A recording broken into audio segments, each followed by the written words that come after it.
This is an NBC News special report. Here's Kate Snow.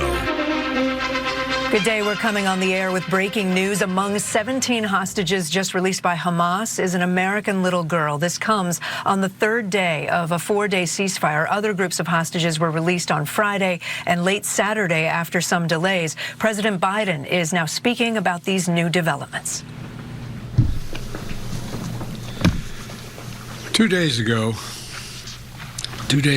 one of our fellow Americans, a little girl named Abigail, who turned 4 years old, she spent her birthday, and at least 50 days before that, held hostage by Hamas. Today, she's free, and Jill and I, together with so many Americans, are praying for the fact that she is going to be all right. You know, she's free and she's in Israel now. And so those who are now wrapping Abigail in love and care and the supportive services she needs, she's been through a terrible trauma. You know, her mom was killed in front of her when her kibbutz was attacked by Hamas terrorists on October 7th. Abigail ran to her dad then, who then was gunned down as well while using his body to shield little Abigail. She then ran to a neighbor for help, where they were all taken hostage. That entire house of neighbors were taken hostage by Hamas and held for 50 days. What she endured is unthinkable.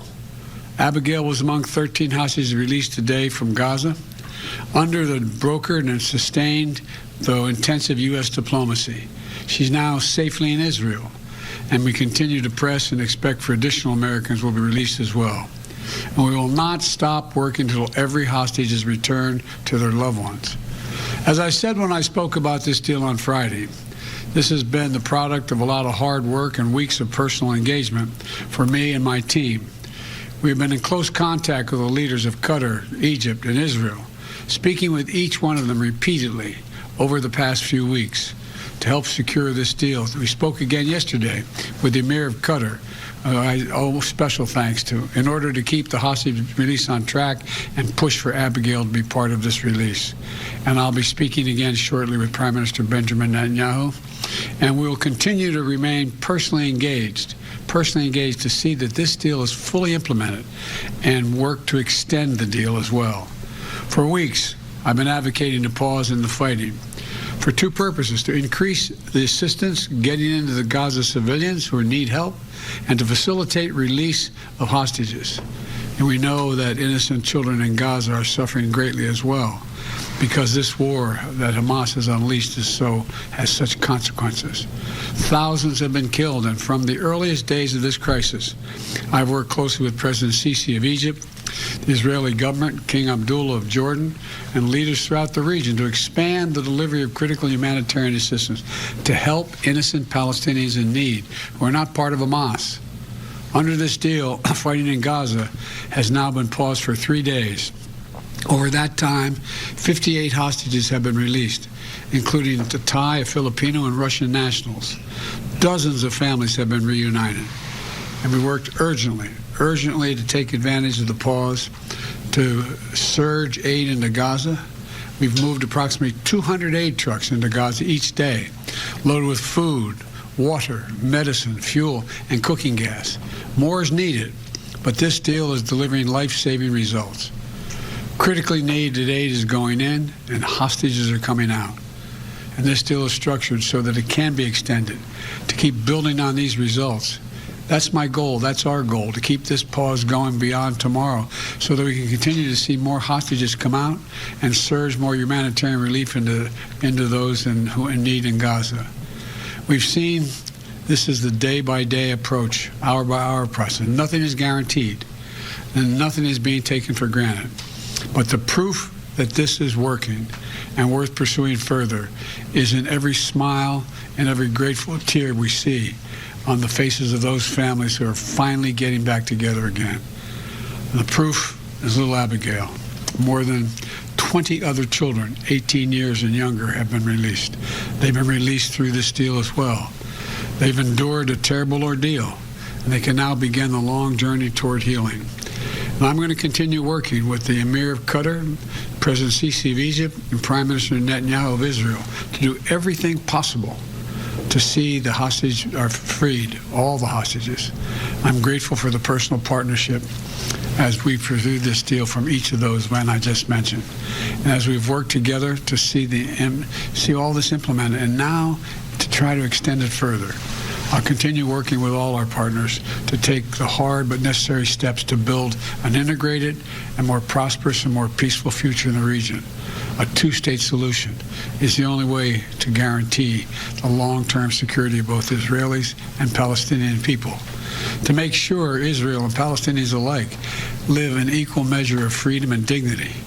We'll not give up on working toward that goal. So thank you very much. But thank God she's home. The little, I just can't imagine the enjoyment and I wish I were there to hold her. Mr. President, do you have an update on the other Americans who are being held and any sense as to when they would be released? We are hopeful, but I don't have anything firmly to tell you at this moment.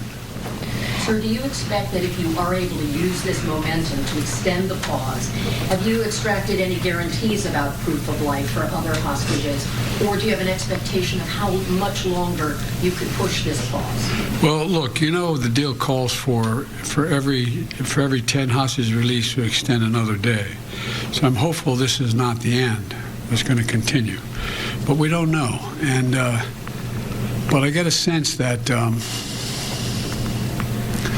All the players in the region, even the neighbors who aren't and have been directly involved now, are looking for a way to end this so the hostages are all released and Hamas is completely,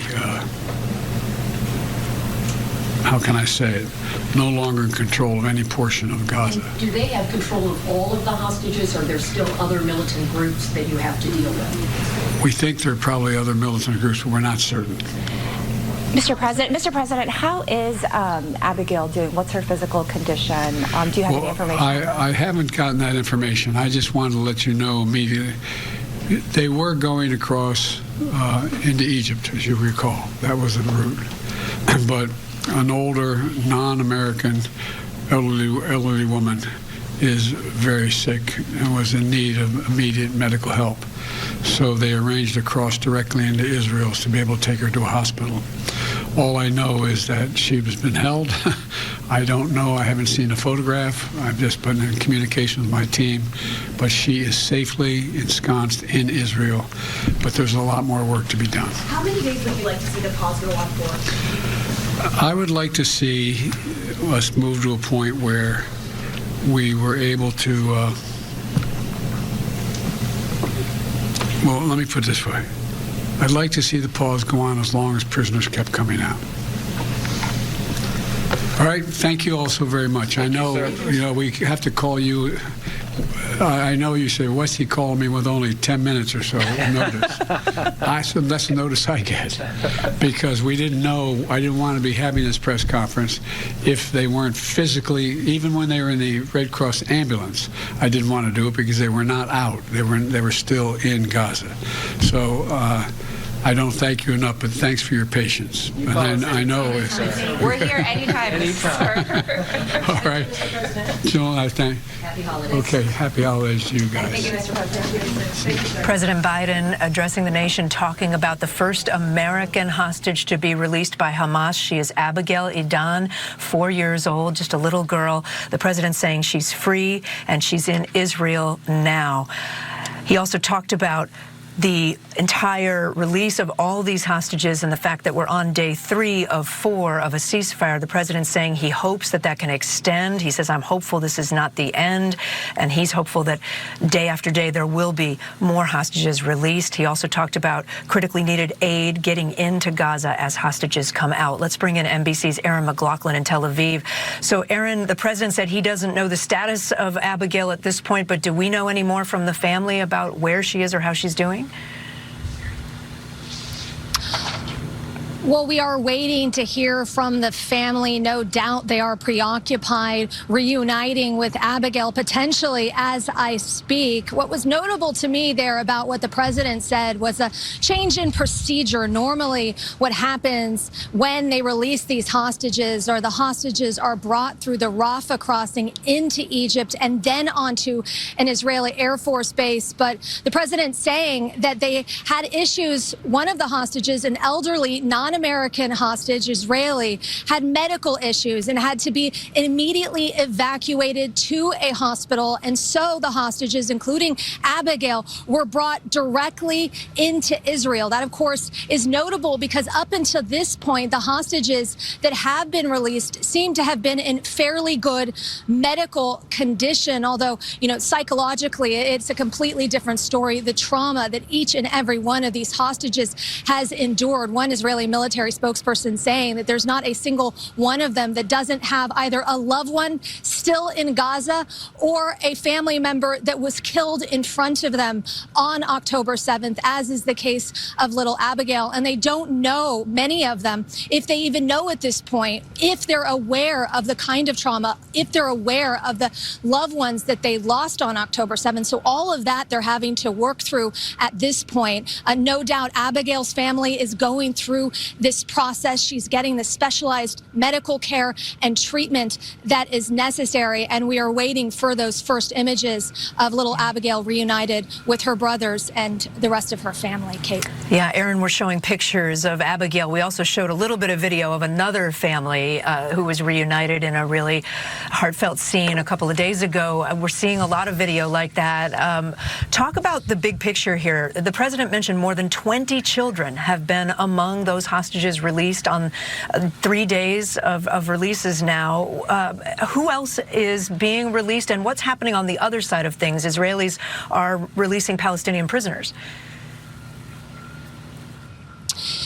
Yeah, the focus of the releases so far has been very much on women and children, and it appears as though they're also trying to keep families together. So the thinking being that the other two Americans that potentially could be released, maybe even tomorrow, we just don't know, are two American women that would qualify in that women and children category. You heard there, the president, though, expressed the hope that this pause would continue as part of this deal. For every single day of additional ceasefire, Hamas should, under the agreement, release 10 hostages. But Mark Regev, a spokesperson for the Israeli government, earlier today saying that really at this point, in his view, is up to Hamas to continue the release, to continue this pause. Now, momentarily, now that the Israeli hostages have crossed into Israel, we are expecting some 39 Palestinians that have been held in Israeli prisons to be released as part of this exchange. Once that happens, it'll mark the completion of the exchange for the third day and certainly be a good sign for tomorrow's exchange. Kate. Aaron, thank you so much. Let's bring in NBC News White House correspondent Ali Rafa, who also was with us listening to the president. Ali, you heard the president say that he's been in close contact with all the players, with Egypt, with Qatar, with Israel. He said, I think his words were, I pushed for the release of Abby. He's really been working behind the scenes. Talk more about that. Absolutely, Kate. As recently as yesterday, the president was on the phone with the Emir of Qatar, the Qatari prime minister, to try to add pressure and try to iron out any problems that could impede this deal moving forward, as we saw this hours-long pause in the release of hostages by Hamas yesterday. And Qatari and Israeli officials have even credited the president and senior administration officials for adding the needed pressure to be able to seal this deal, to get this ceasefire deal accomplished. But the president, in those remarks there, it is not lost on him how incredibly fragile and delicate this deal continues to be. He called it a, quote, day-by-day approach. He said nothing is guaranteed and nothing is taken for granted. And as you mentioned, he is pushing now for the extension of this ceasefire. That's something that National Security Advisor Jake Sullivan was asked about on the Sunday shows this morning. And he said Israel has laid its cards out on the table, and now the ball is in Hamas's court as to whether this ceasefire could be extended, Kate. All right, Ali Rafa for us at the White House, Aaron McLaughlin in Tel Aviv. Thanks to you both. That concludes this NBC News special report. We, of course, have much more online anytime at NBCnews.com throughout the day. I'll have more tonight on NBC Nightly News. I'm Kate Snow. Thank you for watching.